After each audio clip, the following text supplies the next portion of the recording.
사랑합니다. 축복합니다. 다시 한번 인사할까요? 사랑합니다. 축복합니다. 우리 교회 처음 나오신 분들은 어색해하지 않으시길 바랍니다. 우리 교회 인사가 이렇게 사랑합니다. 축복합니다. 네. 우리 오늘 아기 첫 나들이가 있는데요. 오셨다고 하네요. 네, 오셨어요? 네네. 지금 아기가 또 배고파서 모유를 먹고 있습니다. 어쩔 수 없이 다음에 가도록 하겠습니다. 네, 우리 인사는 끝났고, 이제 말씀을 전하겠습니다. 오늘 벌써 몇 번째 계명이에요? 네, 10번째 계명이에요. 10번째. 여러분들 첫 번째부터 10번째까지 기억이 나십니까? 기억하셔야 돼요. 이 십계명을 우리가 그냥 듣고 잊어버리면 안 되고, 저도 다시 언제 또 이 십계명을 또 설교하겠습니까? 한번 우리 기억을 또 올려서 이 첫 번째 계명이 뭐죠? 다 같이 시작. 너는 나 외에 다른 신들을 내게 두지 말라. 두 번째는 너를 위하여 새긴 우상을 만들지 말라. 너는 너의 하나님 여호와의 이름을 망령되이 일컫지 말라. 네 번째는요, 안식일을 기억하여 거룩히 지키라. 다섯 번째는요, 내 부모를 공경하라. 여섯 번째, 살인하지 말라. 일곱 번째, 간음하지 말라. 여덟 번째, 도둑질하지 말라. 아홉 번째, 내 이웃에 대하여 거짓 증거하지 말라. 마지막 아홉 번째, 내 이웃의 뭐라고요? 내 이웃의 집을 탐내지 말라. 10가지 계명입니다. 그런데 여러분, 하나님께서 이 10계명을 왜 주셨다고요? 이스라엘 백성들이 출애굽한 이후에 하나님께서 이들을 구원하신 이후에 어떤 금지 조항, 이거 하면 안 돼 라고 옥죄이기 위해서 힘들게 지키라고 주신 게 아니에요. 하나님께서는 이스라엘 백성들을 다 구원하신 다음에 이제 행복하게 신앙생활 잘 살고 복된 삶으로 그렇게 살아가도록 지침을 10가지 주신 게 10가지 십계명이에요. 그래서 오늘날도 마찬가지예요. 저와 여러분들이 억지로 이 계명을 힘들게 지키고 막 그렇게 살아가는 것이 아니라 좀 행복하게 나의 울타리 안에서 이 10가지가 얼마나 큰 축복인지 모른다. 이 10가지를 잘 지키면서 살아가라 라고 우리에게 주신 거예요. 그래서 예수님께서는 이 십계명을 요약해서 딱 2가지 얘기하셨잖아요. 뭐예요? 하나님 사랑, 또 이웃 사랑. 그게 십계명이에요. 여러분, 오늘 이 10번째 계명을 통하여 또 이 모든 하나님께서 저와 여러분들에게 이 주신 10가지 계명을 이 축복의 말씀으로 명심하시고 잘 지킬 수 있기를 소망합니다. 이 십계명을 가만히 보면 1계명부터 9번째 계명까지는 어떤 행동 규제를 우리에게 요구합니다. 그러나 10번째 계명은 내 이웃의 집을 탐내지 말라. 다시 말해서 내면적인 어떤 죄에 대해서 다루고 있습니다. 오늘 본문 말씀 출애굽기 20장 17절 말씀을 함께 읽겠습니다. 시작. 내 이웃의 집을 탐내지 말라. 내 이웃의 아내나 그의 남종이나 그의 여종이나 그의 소나 그의 낙이나 무릇 내 이웃의 소유를 탐내지 말라. 내 이웃의 집, 그 집안에 있는 아내, 남종, 여종, 소나 낙이나 그 모든 소유에 대해서 탐내면 돼요, 안 돼요? 안 된다라는 거예요. 근데 여기서 중요한 단어가 있습니다. 탐내다라는 거예요. 탐내다. 이 탐내다라는 단어가 히브리어로 하마드라는 단어예요. 이 단어를 좀 기억하셔요. 이 하마드, 간절히 원한다, 열망하다, 이런 의미가 있어요. 탐내다라는 의미가 있어요. 그래서 이 구절로만 보면 이 탐내다, 간절히 원하다가 어떤 내면적인 죄를 다루는 것도 있지만 또 외적인 행위로 쓰이기도 해요. 그런데 여기에 문제가 있어요. 외적인 의미로, 행위로 이 단어가 쓰이면 7계명과 8계명이 충돌되는 거예요. 내 이웃의 집을 탐내지 말라. 이 외적인 행동으로 얘기하면 도둑질 하는 거, 그렇잖아요. 살인하는, 간음하는 거, 여기에 충돌되는 거예요. 그래서 이 출애굽기 20장 10절에서 말하는 이 하마드, 이 탐내다라는 것은 내적인 어떤 죄의 문제를 다루고 있는 거예요. 왜냐하면 동일한 이 10번째 계명이 신명기 5장 21절에 언급됩니다. 한번 같이 읽어보겠습니다. 시작. 내 이웃의 아내를 탐내지 말지니라. 내 이웃의 집이나 그의 밭이나 그의 남종이나 그의 여종이나 그의 소나 그의 낙이나 내 이웃의 모든 소유를 탐내지 말지니라. 여기에서도 탐내다라는 단어가 나오는데 여기의 단어는 하마드가 아니에요. 아와라는 히브리어 동사예요. 이 단어는 내적인 상태, 내면의 욕심을 얘기하는 거예요. 마음이 한쪽으로 기울어진 거예요. 의지적으로 갈망하는 거예요. 내 것도 아닌데 내 것으로 갖고 싶어서 한쪽으로 마음이 기울어져서 끈질기게 붙잡고 늘어나는 거예요. 탐욕, 탐심, 내 것도 아닌데 자꾸 가지려고 하는 의지적인 욕구를 얘기하는 거예요. 이 욕구가 쌓이고 쌓이면 어떻게 되는 거예요? 욕망이 표출해서 이제 행동으로 나오겠죠. 그래서 이 10계명을 10번째 계명을 잘 지키지 못하면 6번째 살인하지 말라, 간음하지 말라, 도둑질하지 말라, 이 모든 계명도 범할 수밖에 없는 거예요. 여러분, 골로새서 3장 5절입니다. 그러므로 땅에 있는 지체를 죽이라. 곧 음란과 부정과 사욕과 악한 종욕과 탐심이니 탐심은 우상 숭배니라. 그럼 탐심이 뭐라고요? 우상 숭배라고요. 내 것도 아닌데 자꾸 가지고 싶은 거예요. 그게 바로 뭐냐면 우상 숭배라는 거예요. 여러분, 우상 숭배는요, 하나님을 자꾸 밀어내는 거예요. 하나님이 우리 마음에, 우리 삶에 최고의 우선순위가 되어야 되는데 하나님을 자꾸 밀어내는 거예요. 밀어내고 쾌락이 자리 잡고 권력이 자리 잡고 만몬이 자리 잡고 교만이 자리 잡는 거예요. 그게 다 우상 숭배예요.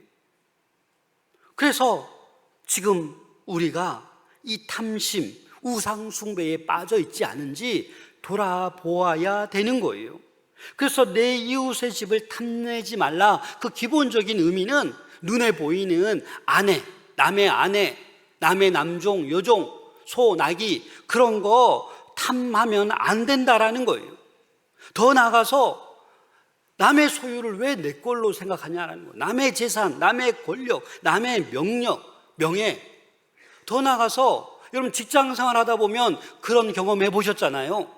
드라마 보면 그런 거 나오잖아요. 내가 다 했는데 상사라고 그거 가지고 와, 내가 한 거야.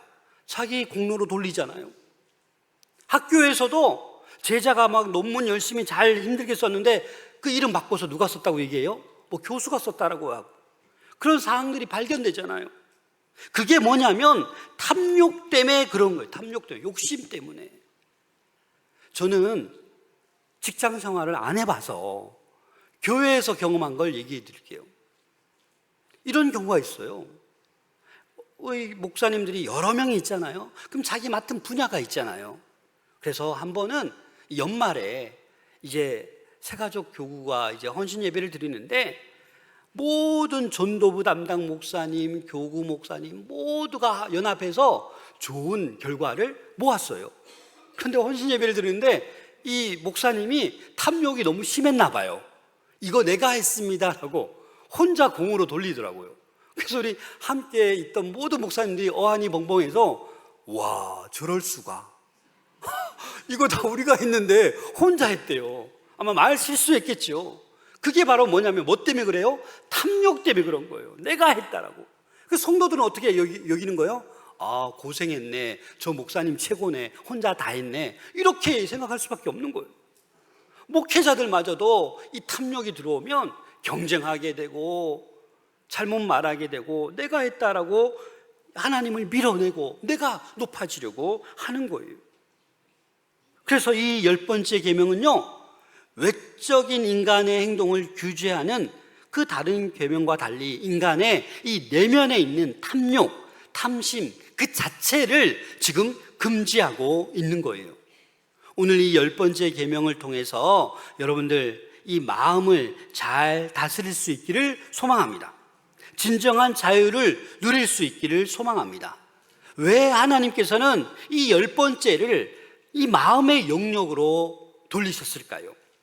왜 마무리를 탐내지 말라라는 마음의 명령으로 마무리하실까요? 10번째 계명이니까 좀 덜 중요하니까 맨 끝에 두었겠다 이렇게 생각할 수도 있어요. 그러나 아닙니다, 여러분. 이 10번째 계명의 이 마음의 문제, 이 탐심의 탐욕에 대해서 말씀하신 것은 죄의 시발점이 뭐예요? 마음에 있기 때문입니다. 모든 죄의 시작이 마음에 있기 때문이에요. 살인도, 간음도, 도둑질도, 거짓말도 다 뭐예요? 마음에서부터 시작되는 거예요. 그래서 하나님께서는 10번째 계명을 마무리하면서 이 탐욕에 대해서 이 조심하라, 금하고 있는 거예요. 여러분, 이 하마드, 간절히 사모하고 열망하는 이 하마드가 하나님을 향하면 어떻겠어요? 하나님을 향하면 거룩한 열망이 되는 거예요. 그런데 이것이 이 하마드가 이웃을 향하기 때문에 어떻게 되는 거예요? 파괴적인 탐욕이 되는 거예요. 여러분, 이 간절함, 열망이 하나님께로만 향할 수 있기를 소망합니다. 그런데 사람을 보고 이웃을 보게 되면 이게 좋은 의미가 아니라 파괴적인 탐욕으로 바뀌는 거예요. 오늘 이 시간 우리의 마음을 점검하고 탐심이라는 우상을 다 깨뜨려 버리는 은혜의 시간 될 수 있기를 소망합니다. 그래서 10번째 계명에서 다루는 이 탐심은 단순한 욕심이 아니라 하나님의 주권을 부인하는 내면의 우상 숭배인 것입니다. 이 탐심은 가만히 보면 부족하다라는 거예요. 하나님께서 주신 것이 부족하기 때문에 어디를 보는 거예요? 옆을 바라보는 거예요. 불신앙으로 바뀌는 거예요. 성경에서 이런 사례들이 있습니다. 여러분들이 잘 알고 있는 아간이 어떤 사람이에요? 이 아간이 이 하나님의 명령을 어기고 몰래 외투를, 은을, 금을 훔치는 죄를 범합니다. 여러분, 여호수아서 7장 21절 함께 읽겠습니다. 시작. 내가 노력한 물건 중에 시날산의 아름다운 외투 한 벌과 은 200세겔과 금 무게가 50세겔 되는 금덩이 하나를 보고 그 물건을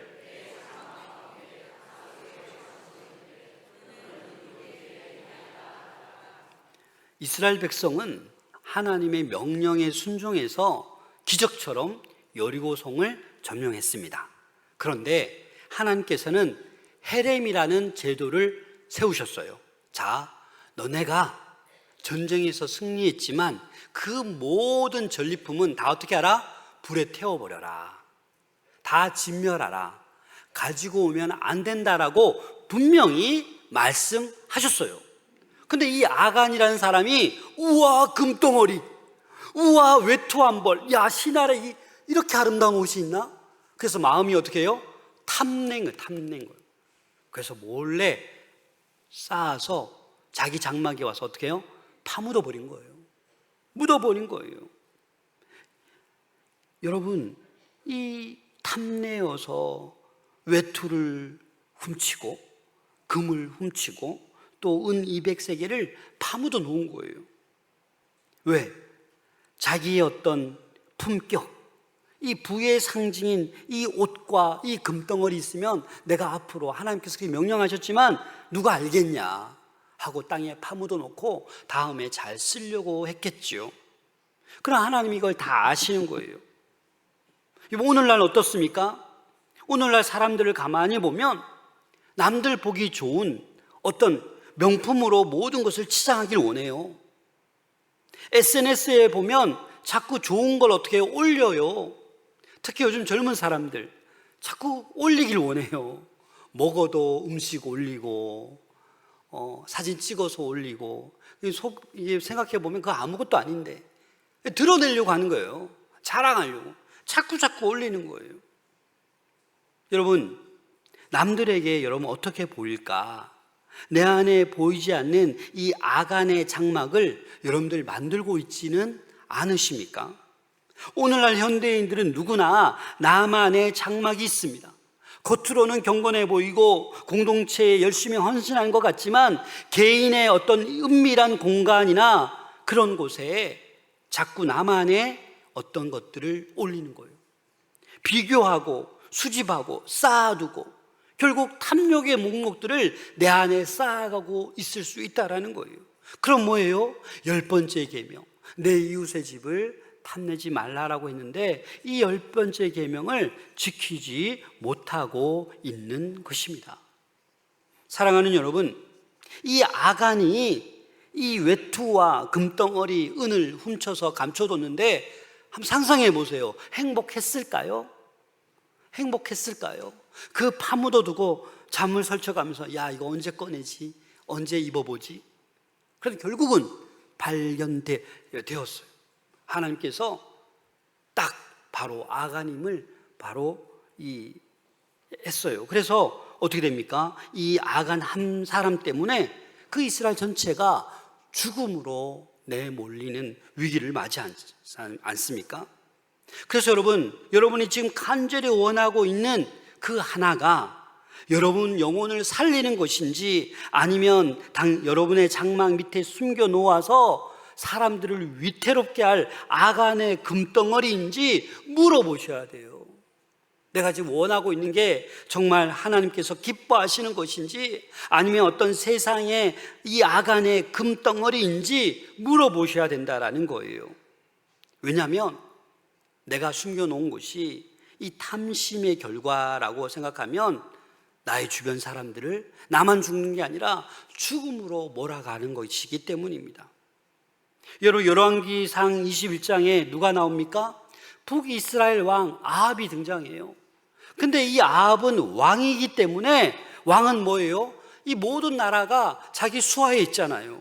그런데 이 옆에 있는 나봇의 포도원 하나가 너무나도 갖고 싶은 거예요. 여러분, 이걸 뭐라고 하냐면 현대인들의 비극인데 상대적인 박탈감이에요. 여러분 보세요. 99개를 다 가졌어요. 근데 옆에 있는 사람에게 있는 그 하나가 내게 없어요. 그래서 괴로운 거예요. 갖고 싶은 거예요. 그게 괴로워하는 이 아합 왕의 심리와도 같은 거예요. 아합은 그 나봇의 포도원이 갖고 싶었어요. 그런데 나봇이 이거 안 됩니다. 이거 조상부터 물려받은 거기 때문에 팔 수 없는 거예요. 큰일 납니다. 이렇게 얘기하니까 돌아가서 식음을 전폐합니다. 밥을 못 먹어요. 그러니까 아내 이세벨이 걱정하지 마세요. 내가 얻어주겠습니다. 그래서 거짓 증인을 세우고 나봇을 죽여서까지 그 나봇의 포도원을 빼앗아서 이 아합 왕에게 주지 않습니까? 여러분, 이런 일들이 말이 되는 거예요? 그 탐심 하나 때문에 사람을 죽이는 6번째 계명을 어기고 거짓말을 하는 그 9번째 계명을 어기는 거예요. 탐심 하나 때문에. 이 정도는 괜찮아, 다들 하잖아, 성공을 위해서 이 정도는 괜찮아 해도 돼, 이런 마음들이 우리 안에 탐욕으로 정당화하는 모습들이 오늘날에도 우리 안에 있다라는 거예요. 사랑하는 성도 여러분, 하나님이 여러분들에게 주신 그 포도원에 만족할 수 있기를 소망합니다. 옆을 보아서 상대적 박탈감, 나에게 이렇게 건강도 주시고 믿음도 주시고 가정도 주시고 이 모든 걸 주셨는데 괜히 옆을 보니까 더 있어 보이고 더 많아 보니까 이걸 자꾸 갖고 싶은 거예요. 뺏고 싶은 거예요. 그게 바로 탐심, 탐욕인 것입니다. 옆집의 포도원이 더 좋아 보이는 거예요. 그래서 여러분, 그런 것들 때문에 혹시 잠 못 이루고 있지는 않습니까? 우리는 이 염려 때문에 탐심을 갖게 되기도 합니다. 재산이 좀 모아져 있어요. 그런데 이걸로 안 되는 거예요. 더 염려가 생기는 거예요. 있어도 염려, 없어도 염려. 그래서 더 재산이 많아야 내가 좀 안정될 것 같아요. 그런데 그렇지 않습니다. 10억을 모아도 100억을 모아도 어떻게 돼요? 더 모으고 싶은 거예요. 더 모으고 싶은 거예요. 상대적인 박탈감을 느끼게 되는 거예요. 여러분, 5계명, 내 부모를 공경하라. 여러분, 어떤 일이 요즘 있습니까? 가끔 기사에 나와요. 유산 문제 때문에 형제들끼리 싸우다가 부모님을 살해해요. 이런 일들이 있어요, 없어요?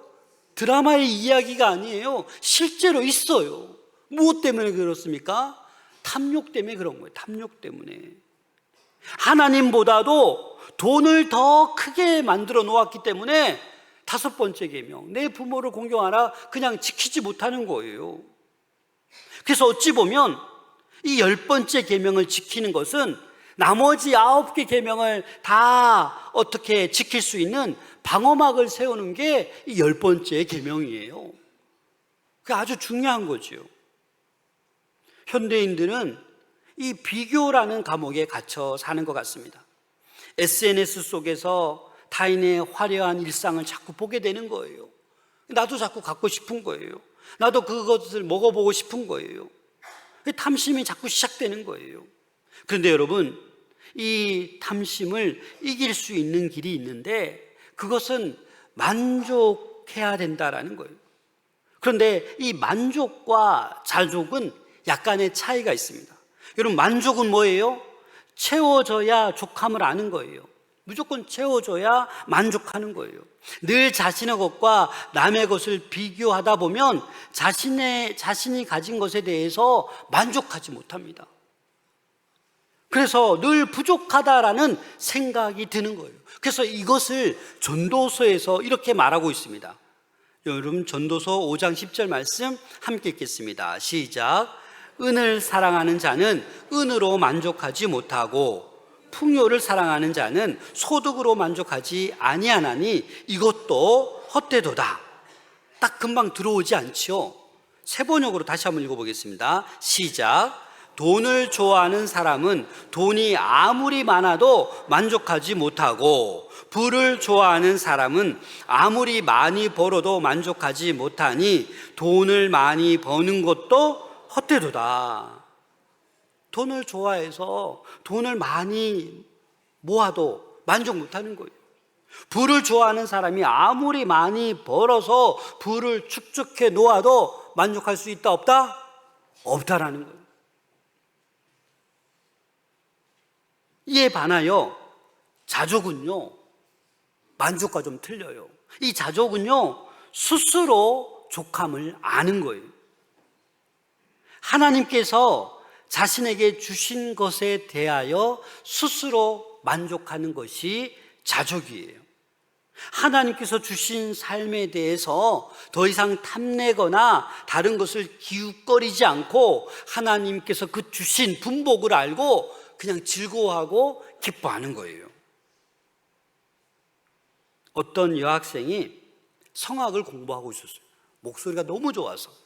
그런데 이 수술을 해야 되는 일이 발생했는데 이 수술을 하게 되면 이제 성악을 할 수가 없는 거예요. 그래서 엄마가 반대했어요. 너 그냥 수술하지 마. 너는 훌륭한 성악가가 돼야 돼. 이렇게 얘기하는데 이 여학생은 어머니에게 이렇게 손가락으로 표시하면서 이렇게 얘기하는 거예요. 내가 삶에서 바라는 것은 요만큼이에요. 그래서 그냥 수술했습니다. 여러분, 어떻습니까? 고난으로부터 벗어나는 길, 안식을 얻는 길은요, 다른 것이 아니라 자족하는 곳에 있습니다. 없는 것을 바라는 것이 아니라 있는 것을 소중하게 여기는 마음이 자족이에요. 여러분, 자족이 있습니까? 자꾸 비교하지 마시고 하나님께서 나에게 이 건강을 주셨구나, 나에게 이 직장을 주셨구나, 나에게 이 남편, 이 아내를 주셨구나라는 그 자족이 있으셔야 돼요. 여러분, 디모데전서 6장 6절부터 8절 함께 읽겠습니다. 시작. 그러나 자족하는 마음이 있으면 경건은 큰 이익이 되느니라. 우리가 세상에 아무것도 가지고 온 것이 없음에 또한 아무것도 가지고 가지 못하리니 우리가 먹을 것과 입을 것이 있은즉 족한 줄로 알 것이니라. 요즘 먹는 거, 입는 거 없는 사람 어디 있어요? 그렇죠? 그래서 족한 줄 알아야 돼요.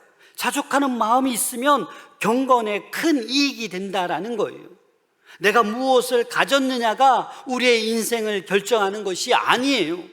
내가 누구를 믿느냐가 내 인생을 결정하는 거예요. 여러분, 하나님이 우리의 아버지이심을 믿으십니까? 그럼 여러분의 인생은 결정된 거예요. 요만큼만이라도 있으면 되는 거예요. 이게 누가 주신 거기 때문에 하나님 아버지께서 저와 여러분들에게 주신 것이기 때문입니다. 빌립보서 4장 11절 말씀 함께 읽겠습니다. 시작. 내가 궁핍함으로 말하는 것이 아니니라. 어떠한 형편에든지 나는 자족하기를 배웠노니. 내가 비천에 빠져 있어도, 내가 궁핍해도, 내가 부해도, 어떠한 형편에 있어서도 뭐예요? 바울은 자족하는 것을 알았다라는 거예요. 여러분, 인생 살아가면서 이 자족의 방법을 꼭 경험할 수 있기를 소망합니다. 자족해야 여러분 탐심으로부터 이겨낼 수가 있습니다. 염려하는 것도 안 되는 거예요.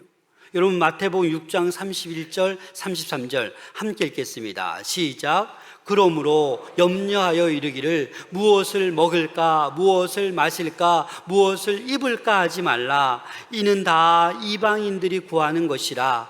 너희 하늘 아버지께서 이 모든 것이 너희에게 있어야 할 줄을 아시느니라.